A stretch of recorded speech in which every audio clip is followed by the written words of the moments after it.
చెప్పుకున్నాం. నేను చాలా స్పష్టంగా చెప్తా ఉన్నా, ఈ రాజమహేంద్రవరం ఈ నగరంలో వారందరూ కూడా అంతర్భాగం. ఈ నగరం ఆర్థికంగా అభివృద్ధి చెందిన సేవా కార్యక్రమాల పరంగా ఈ నగరం అనేక మందికి సేవలు అందించింది అని అన్నా తప్పకుండా రాజస్థానీ, మార్వాడీస్, జైన్స్ ఒక పాత్ర ఉందన్న విషయం ప్రతి ఒక్కరు కూడా ఒప్పుకోవాల్సిన అంశం. అలాంటి మాలో అంతర్భాగమైన వ్యక్తులు మనోభావాలు దెబ్బతీసే విధంగా ఎవరు కూడా మాట్లాడడం సరైన విధానం కాదు. స్పష్టంగా చెప్తా ఉన్నాం, వాళ్ళందరూ కూడా మా కుటుంబ సభ్యులు కాబట్టి వాళ్ళు మా కుటుంబ సభ్యులు. వారికి ఎప్పుడు కూడా కూటమి ప్రభుత్వం అండగా ఉంటుంది. వారు వ్యాపారం ఎక్కడైనా స్వేచ్ఛగా చేసుకోవచ్చు. ప్రతి భారతీయుడు కూడా భారతదేశంలో ఏ రాష్ట్రంలో అయినా ఎక్కడైనా చేసుకోవచ్చు. ఇన్ని సంవత్సరాలు కలిసికట్టుగా ఉంటూ ఈ నగర అభివృద్ధిలోని వాళ్ళందరూ ఒక భాగ్యస్వాములు అవుతూ వాళ్ళు ఎక్కడికైనా వెళ్ళారంటే ఎవరు మీరు అని అంటే మీ రాజస్థానీ, మార్వాడీసా, జైన్స్ అని చెప్పరు, మీరు రాజమండ్రి నుంచి వచ్చామండి అని చెప్తారు వాళ్ళు. అలాంటి వ్యక్తుల్ని విడదీసే విధంగా మాటలు రావడం అన్నది సరైన విధానం కాదు. మా బంధం చాలా బలంగా ఉంది. ఒకటి, కూటమిగా వాళ్ళని గౌరవిస్తా ఉన్నాం, కూటమిగా అన్ని విధాలుగా కూడా వాళ్ళకి రక్షణ ఇస్తాను అని ఉన్నాం. అన్నిటికి మించి మా బంధం చాలా బలంగా ఉంది.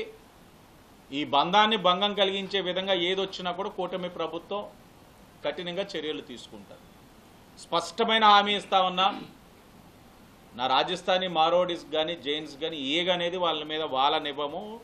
కూటమి అనేది వాళ్ళకి కవచం కింద ఎప్పుడు కూడా ఉంటుంది. వాళ్ళు మాలో అంతర్భాగం, వాళ్ళు నా కుటుంబ సభ్యులని చాలా స్పష్టంగా చెప్తా ఉన్నారు.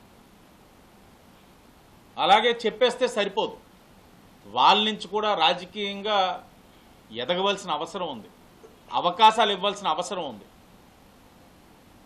మాట్లాడతారు చాలామంది రాజకీయ నాయకులు. మాట్లాడేటప్పుడు వాళ్ళకి సమస్య వచ్చినప్పుడు మరలా రాజకీయ నాయకులు గుమ్మం దగ్గరికి రావాలని కోరుకుంటారు. మా తత్వం అది కాదు, కూటమి ప్రభుత్వం ఆలోచన అలా లేదు. వాళ్ళలో కొంతమంది రాజకీయంగా ఎదగాలి, వాళ్ళకి నాయకత్వం రావాలి. ఆ నాయకత్వం ఏదైనా సమస్య వచ్చినప్పుడు మాతో చర్చించే విధంగా రావాలి. మా దగ్గరికి వచ్చి అభ్యర్థించుకునే విధంగా ఉండకూడదు, చర్చించే విధంగా ఉండాలన్నది మా తాలూకు ఆలోచన. ఆ ఆలోచనతో ఇక్కడే ఉన్నారు. ఎంతో ప్రతిష్టాత్మకమైన ఉమా మార్కండేశ్వర స్వామి ఆలయ చైర్మన్ మదన్ సింగ్ రాజ్ పురోహిత్ గారికి ఇవ్వడం జరిగింది, ఒక మార్వాడి సామాజిక వర్గం నుంచి ప్రాతినిధ్యం వహిస్తున్న వ్యక్తి. అలాగే ప్రభుత్వం అనూప్ జైన్ గారిని ఇవ్వడం జరిగింది. అంటే సంఘటన ఈరోజు వచ్చింది కాబట్టి ఈరోజు పోస్టులు వేసేసిన పరిస్థితులు కాదు, ఇది మునుపు ఎప్పుడో వేసిన పదవులు. ఎందుకు వేసాం? వాళ్ళు కూడా వెదగాలి, ప్రాతినిధ్యం వహించాలి, సమస్య వస్తే వాళ్ళకి వాళ్ళు చర్చించుకోవాలి, సమర్థవంతంగా ఎదుర్కోవాలి అన్న ఆలోచనతో ఈ పదవులు కూడా వేసాం. తప్పకుండా వాళ్ళని గౌరవించుకుంటూ వెళ్తున్నాం. కూటమి ప్రభుత్వం ఎప్పుడు కూడా వారికి అండగా ఉంటుందని కూడా చాలా స్పష్టంగా తెలియజేస్తూ అందరికీ ధన్యవాదాలు.